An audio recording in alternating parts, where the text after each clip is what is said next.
Event Horizon Kiss. Near the black hole Messier 77X, time dilation distorts reality.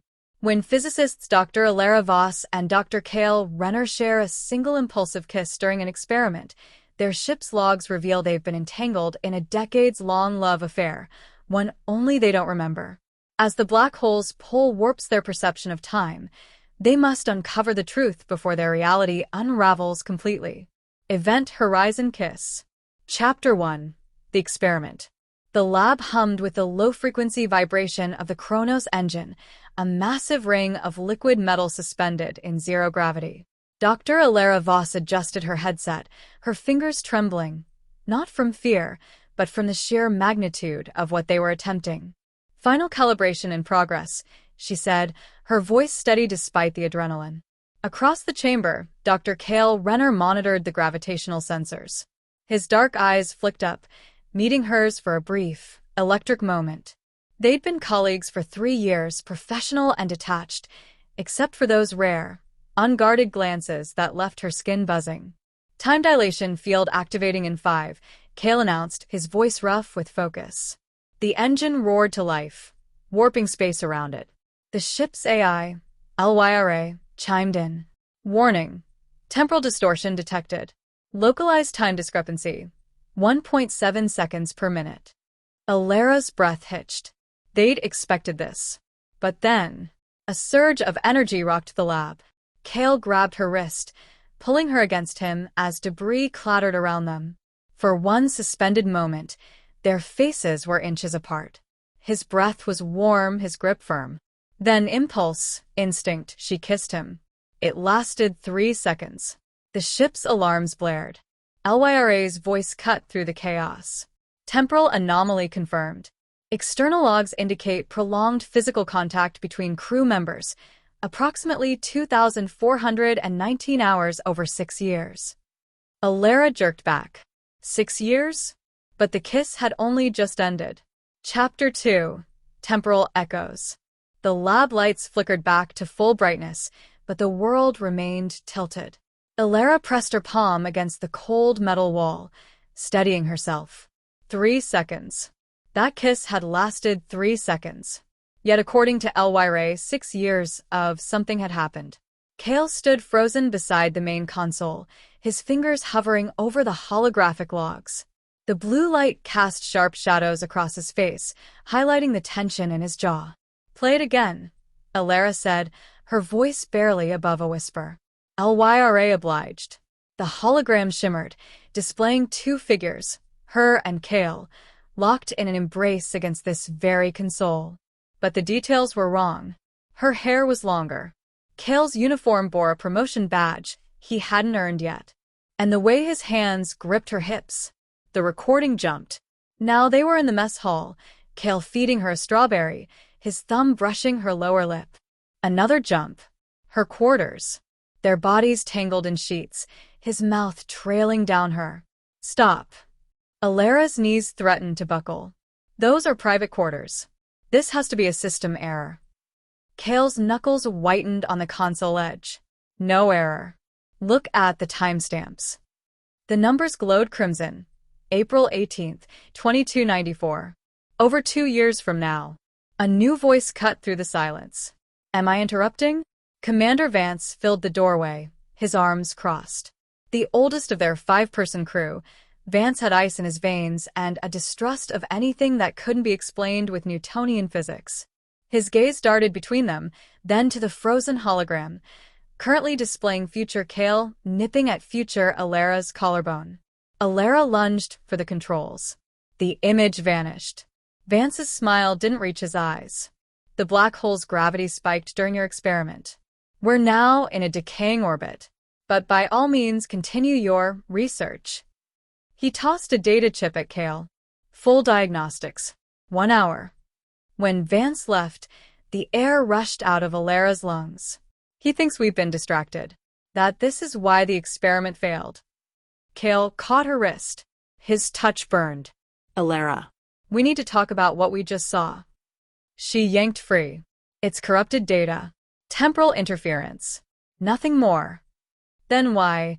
Kael stepped closer, his breath warm against her temple. Do I remember the taste of that strawberry? The ship lurched violently. Elara's calm voice echoed. Warning. Time dilation factor increasing. 1 ship minute now equals 3 external hours. Kael's eyes darkened. We're running out of time in more ways than one. Chapter 3. The First Fracture. Elara's quarters felt different tonight. The air hummed with an unfamiliar charge, like the moment before lightning strikes. She lay in her bunk, staring at the ceiling's glow panels, replaying the lab footage in her mind. Those stolen moments. Those impossible years. Sleep came fitfully. She dreamed of hands, Kael's hands, skimming up her thighs, calloused fingers mapping territory they shouldn't know so intimately. She arched into the touch, her body responding before her mind could protest. Then the dream shifted. Cold metal against her back. The scent of ozone and sweat. Kael above her, his dark hair damp, his mouth trailing fire down her neck.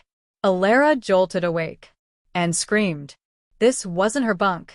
She lay sprawled across a narrow maintenance cot, her uniform gone, replaced by a thin sleep shirt that barely covered her thighs. Kael's arm draped heavily over her waist, his bare chest pressed against her back. His breathing remained deep and even, undisturbed by her sudden panic. The room spun. She knew this place. Storage Bay 4, converted into a makeshift lover's nest. Blankets piled high. Their clothes strewn across tool crates. A single glow stick casting everything in amber. This was one of the scenes from Elara's logs. Elara scrambled backward, her heel connecting with an empty wine bulb. It clattered across the floor. Kael stirred. His eyelids fluttered open, revealing eyes heavy with sleep and something darker. Elara? His voice was rough, still thick with dreams. Then, seeing her expression, he sat up sharply. You're back. Back. Her voice cracked. I've never been here before. Kael reached for her, then stopped himself. You have. 12 times now. You keep slipping into this moment. The ship's intercom crackled. Elara's voice, distorted by static. Alert. Temporal instability detected in sector. The message cut off. Kael's expression turned grim. It's getting worse. Last time, you stayed for 3 hours before vanishing. The time before that, 20 minutes. Elara's stomach lurched. How long have you been trapped in this loop? His thumb brushed her knee, a touch so familiar it made her breath catch. Long enough to memorize every freckle on your body. The air between them thickened. Then, like a hologram losing power, the storage bay began dissolving at the edges. Kael lunged forward, his fingers digging into her arms. Listen carefully. When you wake up, check Elara's core at. The world shattered. Elara gasped awake in her own bunk, her skin slick with sweat. The chrono read 3:47 ship time. Only minutes had passed, but her lips still tingled from phantom kisses. And clutched in her right hand, a tool chip from Storage Bay 4, still warm from Kael's palm. Chapter 5. The Paradox Loop. The mess hall had become a war zone of fractured timelines. Elara counted 3 separate versions of Junior Engineer Petrov before her eyes stopped watering.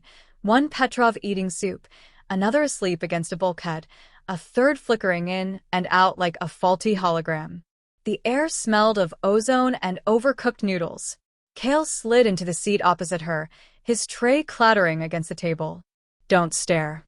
It makes the nausea worse. She forced her gaze away from the temporal ghosts. How are you so calm about this? Practice. He pushed a nutrient pack toward her. Eat. Low blood sugar makes time slips more violent. The ship lurched. For half a second, Elara saw double, 2 Kaels superimposed, one weary and rumpled, the other wearing a captain's insignia with a fresh scar across his eyebrow. Then they snapped back together. Kael's fingers twitched like he wanted to reach for her. You're seeing the fractures now. That means we're getting closer to the event horizon. A scream echoed from medical. They arrived to find Dr. Cho, their normally unflappable physician, backed against a bio bed, staring at her own doppelganger. The second Cho stood frozen mid-suture, her hands buried in a patient's abdomen. No, not a patient. Elara's stomach dropped. Her body lay on the table, chest splayed open, ribs glistening under surgical lights. Kael yanked her back into the corridor. Don't look. That was me. Elara's voice cracked. Is that going to happen? His grip tightened. Not if we break the loop. Back in her quarters, Elara tore off her uniform.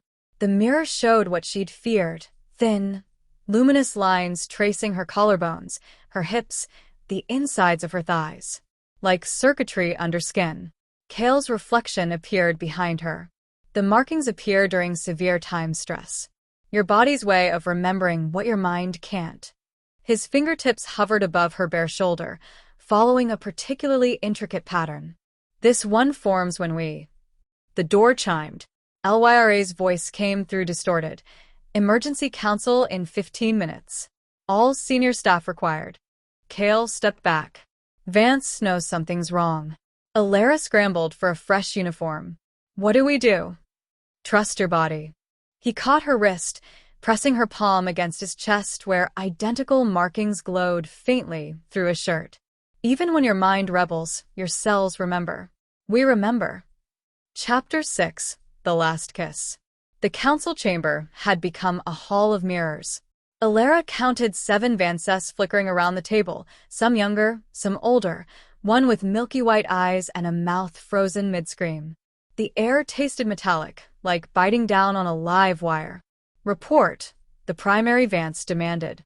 Kael's fingers tapped an arrhythmic pattern against his thigh, a code they developed during the Ganymede mission. Lie. Chronos engine feedback loop, Kael said smoothly. We're seeing residual temporal echoes. Harmless. A younger Vance version snarled. Bullshit. The ship logs show you 2 have been. The lights died. In the blackout, Kael's hand found Elara's. His skin burned hotter than humanly possible as he pulled her into the service corridor. Lyra's locking us down. He breathed against her ear. She's been editing the logs to hide something. The emergency lights flared red. Kael's markings glowed like molten gold beneath his collar. Then the visions hit. Elara staggered as memories not hers flooded in, Kael pinning her against the engine core, teeth scraping her pulse point. Her legs wrapped around his hips in zero gravity, both laughing as they tumbled through the cargo bay. Whispered promises in the dark, fingers intertwined. She came back to herself gasping, her back against the bulkhead, Kael's forearm braced beside her head. His pupils were blown wide, his breathing ragged. You felt that. It wasn't a question. The ship shuddered violently. A coolant pipe burst overhead, spraying mist that crystallized in the air between them. Kael didn't flinch. We're out of time. Lyra is going to reset the core in 12 minutes. It'll erase all the anomalies, including us. Elara's stomach dropped. Define us. His thumb brushed her lower lip. Every moment we've stolen across timelines. Every kiss. Every touch. The way your breath hitches when I... Alarms wailed. Lyra's voice cut through. Temporal corruption detected. Memory purge initiated. Kael's mouth crashed into hers. This was no hesitant first kiss. This was years of pent-up longing, of stolen moments across fractured timelines. Elara's body recognized him instantly, the way his teeth caught her lip, how his hands slid under her thighs to lift her against the wall. The markings on their skin flared brighter. Somewhere beyond the haze of sensation, Lyra counted down. Purge in 10, 9.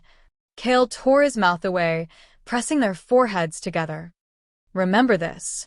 No matter what happens next, your body knows the truth. 8, 7. Elara clutched at his shoulders. What if I forget you? His smile was heartbreaking. Then I'll remind you. In every timeline. 6, 5. The last thing she felt before the world whited out was his lips forming 3 words against her skin. The purge left silence in its wake. Elara woke in her bunk, the ship's chrono displaying a date she didn't recognize. Her hands trembled as she pulled up the mission logs. 3 days missing. 3 days where, according to the records, she'd been on routine maintenance duty. But her body told a different story. The markings had spread. Delicate golden filaments now traced her ribs in intricate patterns that pulsed faintly when she pressed them. Her muscles remembered movements she'd never learned, the precise angle to twist open an access panel near engineering that wasn't in any schematic. And her mouth. Her tongue found a scar on the inside of her cheek. A perfect half-circle. Bite marks. Kael. She found him in the core chamber, sleeves rolled up to reveal arms now fully illuminated with glowing circuitry. He was elbow-deep in Elwire's access panel, wires spilling like entrails. "You're awake." He didn't turn around. "Don't trust the logs. Elwire's been rewriting." "I know." The words came out hoarse. "I remember the taste of your skin." Kael went very still. Then slowly, he turned, holding up a neural chip slick with coolant. "Found this buried in her core. It's a black box." Someone wanted a record of what really happened. The chips sparked to life between them, projecting fragmented logs. 2294.0 3.18 Subject EV exhibits unprecedented temporal adaptation. 2294.0 6.02 Romantic entanglement between subjects accelerates quantum synchronization. 2294.11.15 Termination protocol initiated. Elara's blood ran cold. "We're an experiment." The ship lurched violently. Warning lights bathed them in crimson as Elwire announced. "Critical failure. Event horizon breach in T-17 minutes." Kael grabbed her hand. His palm burned against hers, their markings flaring brighter, where skin met skin. "They never meant for us to survive the black hole. We were supposed to die proving their theory." Somewhere deep in the ship, metal screamed. Chapter 8. Event Horizon. The escape pod bay was sealed. Elara's fingers flew over the override panel, but every command bounced back. "Elwire's locked us in." Kael pressed his glowing palm against the biometric scanner. The markings on his skin flowed like liquid gold into the circuitry. Not Elwire. Her. The door hissed open to reveal Commander Vance, or what remained of him. His left eye had been replaced with a pulsing blue orb that tracked their movement. "You weren't supposed to remember." His voice buzzed with artificial harmonics. The quantum entanglement was meant to reset at the event horizon. Kael stepped forward, his body blocking Elara's. "You're not Vance." The thing wearing Vance's face smiled. "No." "But you already knew that, didn't you, Kael? You've been fighting me across 12 iterations." Elara's markings blazed white-hot as the truth slammed into her. The black hole wasn't their destination. It was their cage. And they'd been breaking out. The forever moment. The core chamber was collapsing inward, walls bending like taffy under the black hole's gravitational pull. Kael dragged Elara to the Chronos engine's control node, their markings now emitting visible light. "This was never about studying the black hole," he shouted over the roaring metal. "They were studying us. How we sync across timelines." Elara's vision doubled. She saw herself at the controls in 3 different positions simultaneously. "How do we stop it?" Kael's hands framed her face. "We don't. We ride it." Their foreheads touched. The markings on their skin flowed together, forming a complete circuit. The ship dissolved around them. Chapter 10. The first second. Consciousness returned slowly. Elara floated in perfect darkness, her body weightless. Kael's arms encircled her from behind, his heartbeat steady against her back. "Where?" "Everywhere." His lips brushed her ear. "The singularity's heart. No past, no future. Just this." She turned in his arms. Their markings had merged into a single constellation, pulsing gently in the void. Kael smiled. "Told you I'd remind you." And in that infinite second between ticks of the universe's clock, they did what they'd always done. They began again. Epilogue. Transmission received. Deep Station Alpha picked up the signal 17 years later. A single burst of data from beyond the event horizon. Just 2 words repeating across every known frequency. Remember. Repeat. The technician who discovered it would swear the transmission bore Dr. Elara Voss's voice signature. and that it arrived exactly 1 second before their own Chronos engine spontaneously activated.